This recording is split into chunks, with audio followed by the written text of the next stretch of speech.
Le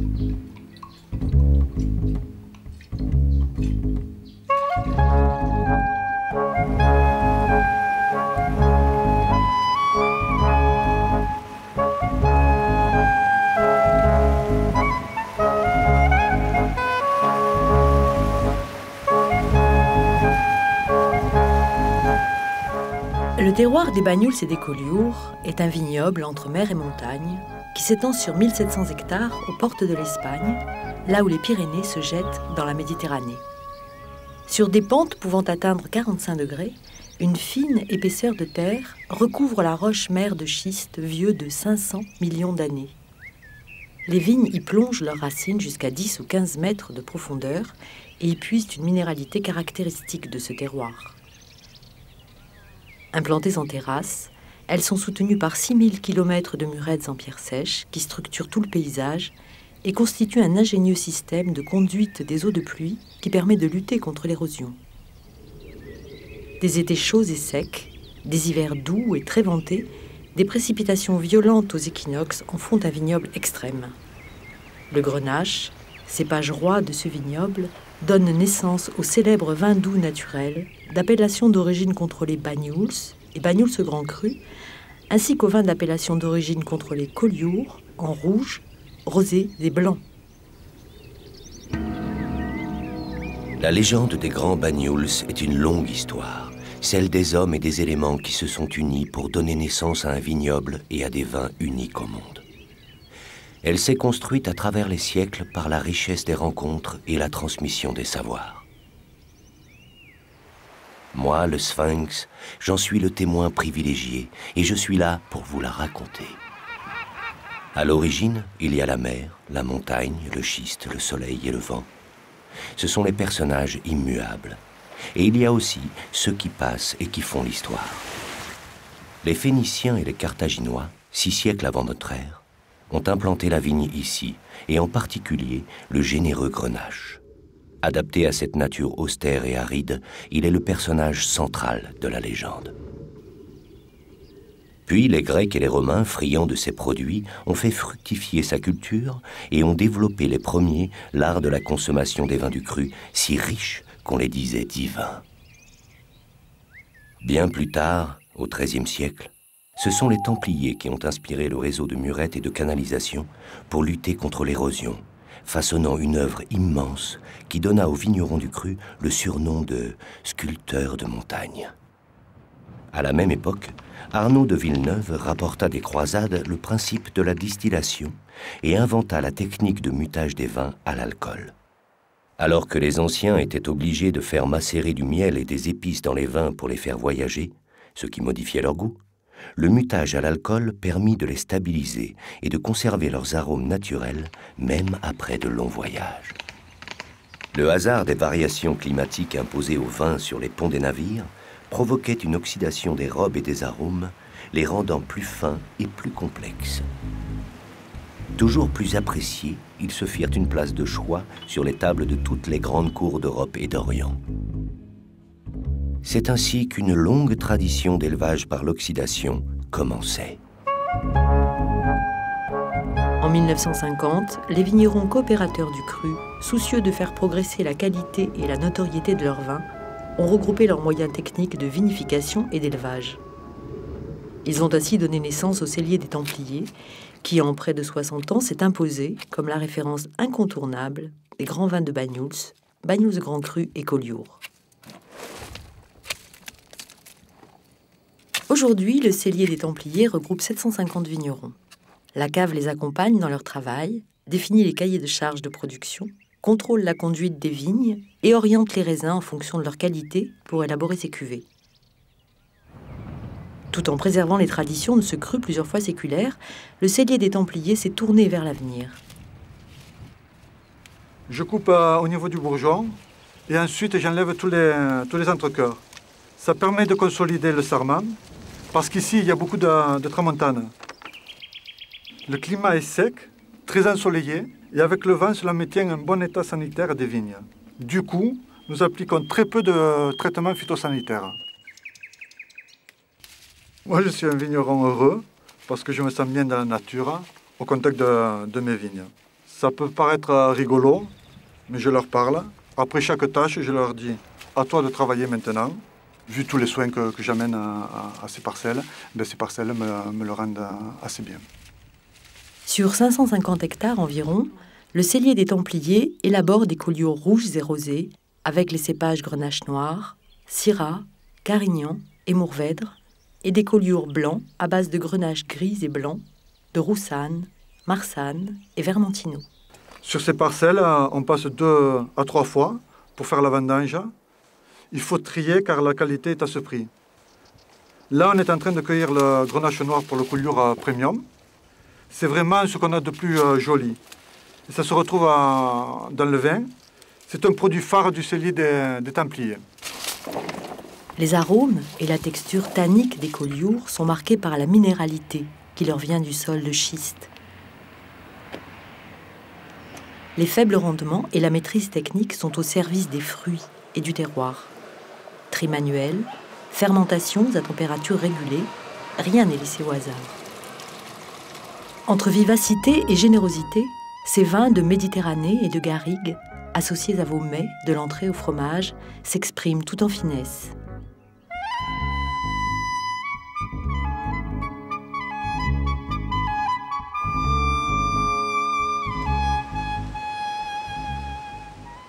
Le travail ici, c'est très difficile, quoi. C'est de la roche, du schiste qui est partout, beaucoup de pentes. Tout le travail se fait à la main, que ce soit le travail du sol, les murettes, les traitements, la taille et bien entendu les vendanges. Ici, il n'y a jamais eu de mécanisation. Nous travaillons en respect avec la nature, nous travaillons en harmonie avec elle et je pense que c'est notre force. Moi, je suis issu d'une famille de vignerons depuis 5 générations. Je travaille des vignes qui sont, pour certaines, centenaires, qui ont été plantées par mes aïeux. Elles racontent notre histoire. Je suis fier de les entretenir et d'y faire venir une belle récolte. La particularité de notre cru, c'est d'élaborer des vins très différents avec le même cépage, le Grenache, et sur les mêmes parcelles. D'ailleurs, traditionnellement, il y avait toujours plusieurs cépages dans la même vigne. Et cette diversité, on la retrouve dans nos vins, surtout sur les Banyuls. L'élaboration des Banyuls se repose sur le principe du mutage, qui consiste à stopper la fermentation alcoolique par adjonction d'alcool d'origine vinique sur des moûts ou sur grains. On conserve ainsi une part du sucre naturel du raisin, d'où l'appellation de vin doux naturel. Quand on mute rapidement après le début de la fermentation alcoolique, on obtient des Banyuls doux. Et plus on mute tard, plus le Banyuls est sec.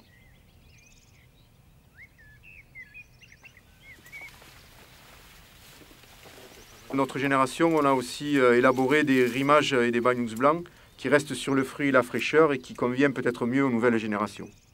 Les Banyuls rimages, élaborés à base de Grenache noir et mutés sur grains, sont mis en bouteille 6 mois après la vendange pour capturer leurs arômes de fruits frais, cerises, mûres, cassis. Les Banyuls blancs, élaborés à base de Grenache blancs ou gris, s'expriment en notes florales, complétées d'abricots, de poires, de fruits exotiques.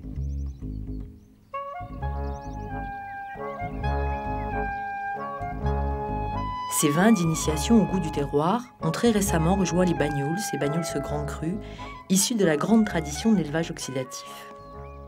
L'élevage des vins en plein air, délibérément exposés au soleil et aux intempéries, est une méthode d'élevage très ancienne et propre au cellier des Templiers. Et c'est là l'origine de l'élevage oxydatif. La grande richesse du cellier des Templiers, ce sont les chais. Pour élever ces Banyuls Grand Cru, le maître de chais dispose de plusieurs caves d'élevage et d'une grande diversité de cuves, de foudres et de barriques. Toutes ces pièces de bois sont très anciennes. Chacune est unique et porte la mémoire de tous les millésimes de Banyuls qu'elle a abrités.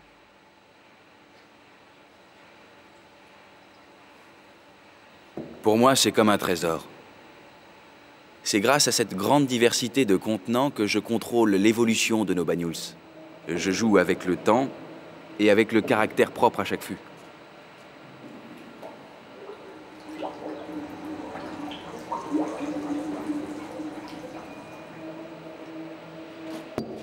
Chacun de ces millésimes, avec ses qualités de structure et de concentration, doit être travaillé de manière spécifique. L'élevage oxydatif est une alchimie durant laquelle l'évolution des robes et des arômes se fait plus ou moins lentement. Il faut de la patience et du respect. Selon les cuvées, l'élevage dans le bois dure entre 3 et 8 ans. Pour chacune d'elles, je recherche des intensités aromatiques et des robes bien différenciées. Et c'est avec les yeux, avec le nez et avec la bouche, en les dégustant, que je détermine comment conduire les élevages, dans le respect d'une longue tradition qui m'a été transmise. Chaque année, à la fin de l'hiver, le maître de chai prépare les assemblages des différentes cuvées. C'est comme s'il avait à sa disposition une palette de peintre. Chaque pièce de bois offre ses nuances et son caractère. Il profite alors de tout le travail de l'élevage. Pour certaines cuvées, non millésimées, il assemble des vins de plusieurs années. Ce sont les assemblages les plus simples, pour lesquels il dispose de 3 ou 4 cuves déjà préassemblées au fur et à mesure de leur élevage. Alors que pour les Banyuls Grand Cru et les cuvées de prestige, l'assemblage d'un millésime plus sophistiqué se fait à partir d'une vingtaine, voire même d'une trentaine de cuves. Je travaille avec des vins d'un même millésime pour lesquels je cherche, je recompose l'esprit et le caractère de chaque cuvée. Ce sont des vins de légende et nos clients sont très attachés au plaisir qu'ils leur apportent. C'est un travail passionnant. En fait, je marche dans les pas de mes prédécesseurs et avec chaque nouveau millésime, c'est comme si une nouvelle page de l'histoire du cellier des Templiers s'écrivait. Ça, c'est du Banyuls. Ça, c'est le Grand Banyuls. Pour moi, c'est le meilleur. Là, c'est l'oxydation. L'oxydation, la bonne oxydation. Ça a été caractérisé par le pruneau, la figue, le caroube même, on trouve du caroube là. Il y a des fruits cuits. Il est vraiment dans la lignée des grands Vidal. C'est bien ça. C'est la puissance alliée à la finesse. Et c'est exactement ce qui définit une cuvée président Henri Vidal. Les Banyuls et les Banyuls Grand Cru issus de l'élevage oxydatif offrent dans les premières années des arômes de pruneaux, d'épices, d'écorce d'orange confite, de fruits secs. Au fil du temps viennent des notes de tabac frais, de cuir, de sous-bois, d'humus, et à l'extrême de noix fraîches et de menthol sur les ranciaux. Ils accompagnent avec bonheur les apéritifs, les foie gras et bien sûr les desserts, avec une mention toute spéciale pour le chocolat. La tradition du cellier des Templiers comporte des secrets, mais c'est surtout une histoire d'hommes et de transmission des savoirs qui prolonge une œuvre initiée il y a longtemps. Écoutez bien. Quelques années avant la retraite de mon prédécesseur, j'ai travaillé à côté de lui pour m'imprégner de ses connaissances. Et là, je suis allé de surprise en surprise et d'émerveillement en émerveillement. Depuis, je m'efforce de perpétuer la tradition des grands vins de Banyuls, car ce sont des vins uniques qui bénéficient d'un travail et d'un savoir-faire dont peu de vins dans le monde bénéficient. Et à mon tour, je contribue à la légende des grands Banyuls. Je veille, même la nuit. J'entends les secrets se transmettre et je vois les savoir-faire en constante évolution. Je suis bien placé pour savoir que c'est ici, au cellier des Templiers, que la tradition des grands Banyuls a commencé et que les savoir-faire se sont affirmés. Quant à vous, il vous reste à savourer ces vins, à vous laisser envoûter par leur magie, et à votre tour, prendre une place dans la légende des grands Banyuls, celle du plaisir de les partager et peut-être de les raconter.